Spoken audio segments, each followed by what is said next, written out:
Hey folks, this is Wayne over here at the Ram Man Inc. Don't forget the ink. Hey, I just wanted to show you guys that we're building like 3 Hemi boosters today, and we just completed a Super Bird, and just wanted to show y'all some of the parts. Here's the insides of them tandem Bendix booster.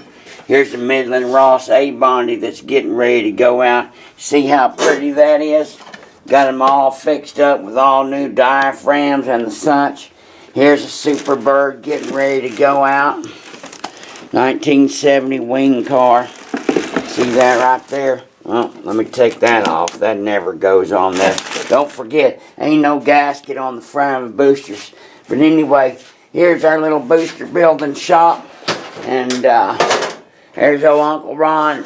Built thousands and thousands of boosters since the 80s, and I'll tell you one thing that's a fact that I guarantee you, had built more Hemi boosters than anybody on the planet, more wing car boosters on the planet than anybody, and more TAs and AARs.